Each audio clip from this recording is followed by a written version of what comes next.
Are the farmers who are protesting in the Netherlands reacting to a Netherlands policy against farming? Or is this part of a backlash against what is a global agenda to destroy farmers and food throughout the world? Let's take a look.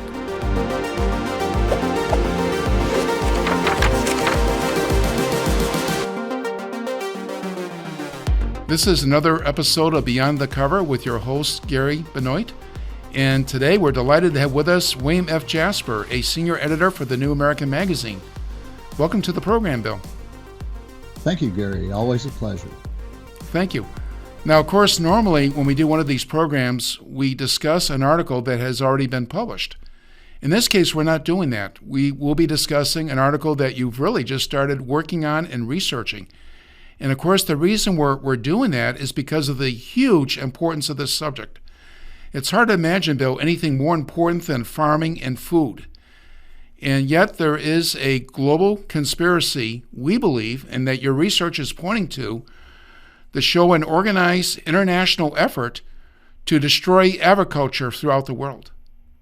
Well, yes, it's well put. That really is the case. And we began making that case in our issue a little over a month ago in Feast or Famine, in which we looked at all of the factors coming together now uniquely at this time and throughout the world that are leading toward absolute disaster for millions of people, obviously in the third world and the developing world, but also in the developed world, including the United States. A number of factors that are coming together to not only destroy our current food supplies, but the producers of our foods, all of our agriculture, both plant-based and animal food sources. So what we're seeing throughout the world today, and it's probably most dramatic that people have seen on news stories,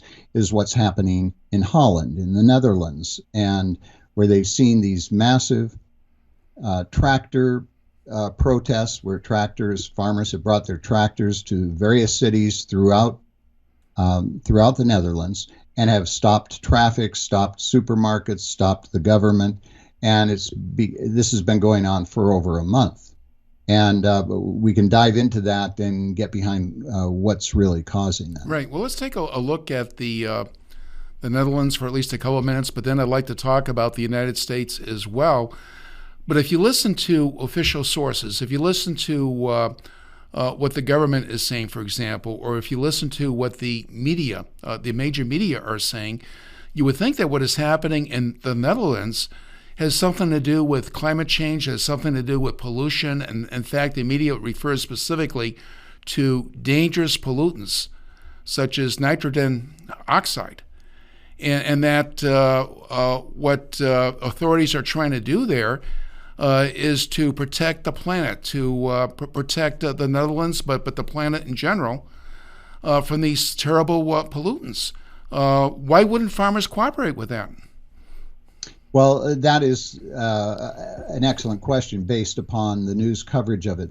And that's what we are getting into here, because regular readers will not be surprised, or regular viewers who watch these programs will not be surprised to find out that it has nothing to do with protecting the environment. It has to do specifically with destroying independent farming. And so it isn't surprising that as in Canada, where we saw the truckers strike here a few months ago, that the Canadian government under Justin Trudeau came down very ham-fistedly with a sledgehammer on the truckers because he's one of the young global leaders of the World Economic Forum, and he is pushing their Great Reset. He's using the same environmental concerns to cut off their diesel and their fuel, and to shut down the trucking. Well, in the Netherlands, we have the same thing going on. And there we have Mark Rutte, who is the prime minister, who is another lackey for the World Economic Forum. He's a regular agenda contributor for the World Economic Forum, that club of billionaire socialists who meet every year in Davos, Switzerland, all fly in on their personal private jets, and then lecture the rest of us, scold us for driving our cars and for eating meat, etc., while they dine on caviar and champagne. So he is one of those globalists who go there every year. And just recently, he was interviewed on CNBC, and he said, look, we've got to get used to inflation. People in the West are going to be getting poorer. We can't blame it on the banks or the bankers. It's just one of those things because of Putin, etc. So he's recycling all the WEF, World Economic Forum, talking points. But when it comes specifically to agriculture, he is implementing a program of the World Economic Forum, and he announced it just a few months ago that the Netherlands would be the new global center for what the World Economic Forum calls its Food Action Alliance, FAA. And in Wageningen, Netherlands, where the University of Wageningen is one of the main agricultural research places there, that is going to be the headquarters for the World Economic Forum's new Global Coordinating Secretariat, the GCS, the Global Coordinating Secretariat for the Food Action Alliance, which is a World Economic Forum project, and for their food innovation hubs. So they've set up these food innovation hubs all around the world. They say they have them in Africa, in India, in Latin America, in North America, in Europe. They have 19 that they've set up so far, and they plan to set up more. Why do they want hubs? Because they want to put regional controls on all of agriculture and food distribution. These are the people, the World Economic Forum, who said they want to reset the globe. They are supposedly these gifted angelic masterminds who we should entrust the entire planet. They said they want to reset us economically, politically, socially, morally, spiritually, and biologically, because part of this great reset, as you know, in the series of articles and things that we've done on the Great Reset, is their transhumanist agenda. They actually want to use nanobiology to invade us and have surveillance under the skin and to be able to actually control people. Well, if you can control the food, then you are going to be able to control the whole population. Right. Now, regarding the food specifically, and also specifically regarding the Netherlands, because obviously their plans seem more advanced there, at least in terms of media coverage, than we see elsewhere. But if you look what's happening in Holland, I don't think they're saying, at least they're not saying publicly, our purpose is to destroy agriculture. Of course, that is the effect. But if the regulations now being imposed in the Netherlands, if those are carried through to fruition, what is going to happen? What will happen to the herds? What will happen to the crops? What will happen to farming? Well, yes. So the Netherlands is a very small country, but they are the second largest after the United States for export of agriculture. Mm-hmm. They, of course, export a huge amount, almost maybe half of their agriculture export is in flowers and flower bulbs and flower seeds. They're famous for that, have been for a couple of hundred years. But they are also the largest exporter to Europe of meats of all kinds, meats, cheeses, dairy products, etc. And so how is it that this very small country has become such a huge agricultural producer? And it is because they have used innovation and technology and ingenuity, and they have been able to, anyone who's been to Holland, recognizes you drive across it, there's still lots of open spaces, and there's lots of parks, and there's lots of agricultural land. They have been very good at reclaiming it from the sea. I interviewed in the Netherlands when I was there, one of the leading hydrologists, physical engineer who takes care of the dikes and builds dikes all over the world. He was a professor at university there, and he pointed out that they are at the leading edge of agricultural innovation and science, and that's how they've been able to accomplish everything that they're doing there. If they are knocked out of the agriculture picture, it will set agriculture for all of the Western Europe back immensely, and much of the rest of the world as well. So the regulations that are being put on them, environmental regulations, are coming out of the UN. I'll just read here from the World Economic Forum's Food Action Alliance, quote, "The 2030 Agenda for Sustainable Development informs the ambitions of the Food Action Alliance, to meet the SDGs, Sustainable Development Goals," end quote.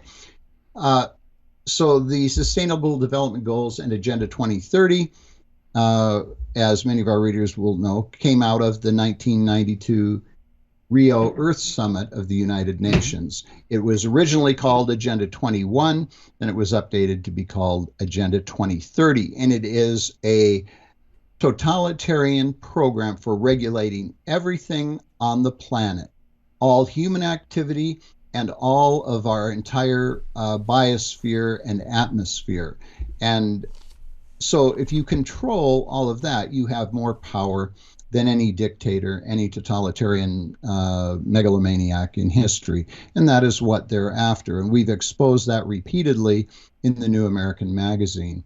And so what's happening now in Holland was then put in place by the EU, the European Union, under something they call Natura 2000. And that was a plan they adopted in the year 2000, 22 years ago. And it's increasingly putting more and more regulations on everything coming down from the United Nations. Right. So, and these regulations will make it impossible to the farm or to raise cattle, for instance. Right. And so many of the farmers who have been interviewed, in Holland, I haven't interviewed any of them yet, but I'm reading interviews and watching interviews on Dutch television and other media. They're saying, I'm going to have to, according to these regulations, I have to get rid of 95% of my cattle herd or sheep herd, or and if they do, I can't stay in business. It's going to drive a lot of them out of business. And of course, then that cartelizes the agriculture into more and more mega agribusiness.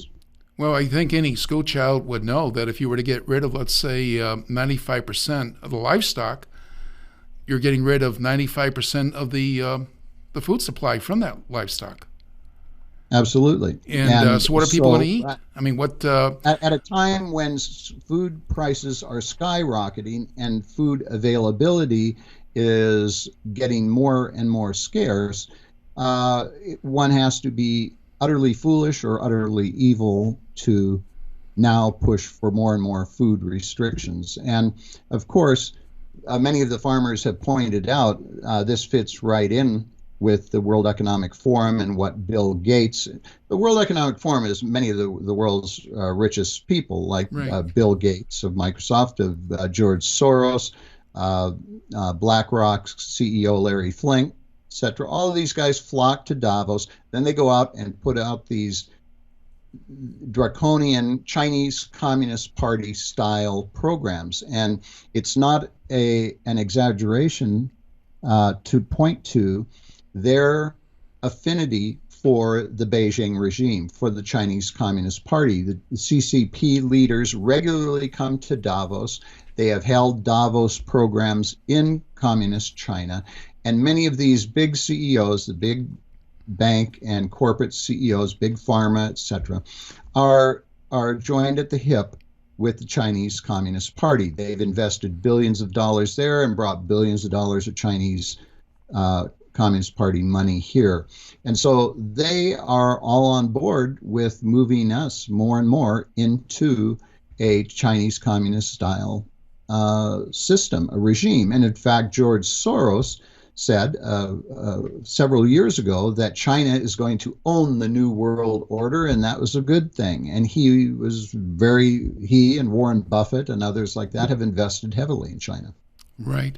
And of course, the United States would be supplanted, or maybe I should say submerged into this developing New World Order, or in this Great Reset. But do you see it, Bill, if nothing is done about this? Do you see this as reaching a point where in America, a land that historically has been viewed as a land of plenty, a land of abundance, do you see farmers in our country being forced to get rid of 95% of their livestock because of these environmental regulations?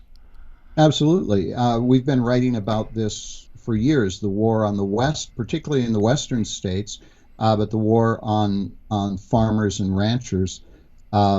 It's very clear that if the same people that are pushing this around the globe will push it as far as they can here in the United States. And that means that we will have all of our family farms and independent agriculture gobbled up by the big corporatists who are all on board with the Chinese model and want to move us in that direction. And I'm sure the people who are the schemers, the architects of this New World Order, will continue eating very well. But it's no exaggeration to say that the rest of us probably will be forced to eat bugs to get our protein. Well, that's one of the things that Bill Gates and the World Economic Forum have advocated, that we have to go completely get rid of meat, go to a complete plant-based diet, supplemented with bugs. Actually, right. That we're not exaggerating there. No, we're not. Bill, we're really looking forward to your article, and we're going to put everything we can behind it to give it as much circulation as we can. But just one more question. What can the American people do? What can we do to save our freedoms and of course, in particular, save our agricultural base and save the independent family farm? Well, the first thing is psychological. I've said it before. The folks that are pushing this want us to believe that resistance is futile. They're so big, they're so powerful, they have all the money, they have all the media on their side, etc.